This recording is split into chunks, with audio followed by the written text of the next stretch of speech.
അടിയന്തര ആവശ്യകത മനസ്സിലാക്കി റോം സമാധാന ദൗത്യത്തിന് ഒരുങ്ങുന്നു. വിശുദ്ധ ലോറൻസിന്റെ നാമധേയത്തിലുള്ള ബസിലിക്കയിൽ റോം രൂപതയുടെ ആഭിമുഖ്യത്തിൽ നാളെ സമാധാനത്തിനായി ജാഗരണ പ്രാർത്ഥന നടത്തും. ലയോ 14 പാപ്പ മെത്രാനായുള്ള റോം രൂപതയുടെ നേതൃത്വത്തിലാണ് റോമൻ ചുമരുകൾക്ക് വെളിയിലുള്ള വിശുദ്ധ ലോറൻസിന്റെ നാമധേയത്തിലുള്ള ബസിലിക്കയിൽ പ്രാർത്ഥന നടത്തുക.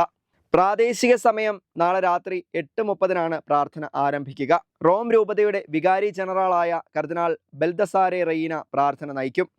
പ്രാർത്ഥനയിലൂടെ സമാധാനത്തിനായി പ്രവർത്തിക്കുക എന്ന ദൗത്യം നവീകരിക്കേണ്ടതിൻ്റെ അടിയന്തര ആവശ്യകത റോം രൂപതയ്ക്ക് അനുഭവപ്പെടുന്നുണ്ട്. ലയോ 14 പാപ്പ കഴിഞ്ഞ ഞായറാഴ്ചത്തെ മധ്യാഹ്ന പ്രാർത്ഥനാ വേളയിൽ ഇത് പറഞ്ഞിരുന്നു.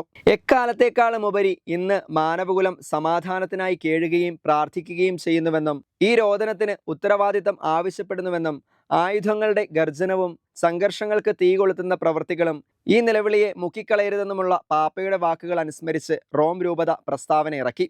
2ാം ലോക മഹായുദ്ധകാലത്ത് 1949 ജൂലൈ 19 റോമിൽ വിശുദ്ധ ലോറൻസിന്റെ നാമധേയത്തിലുള്ള സാൻ ലോറൻസോ പരിസരത്ത് ബോംബാക്രമണം നടന്നിരുന്നു. അന്ന് ബോംബാക്രമണത്തെ അതിജീവിച്ചവരെ 12ാം പിയൂസ് പാപ്പ സന്ദർശിക്കുകയും ചെയ്തു.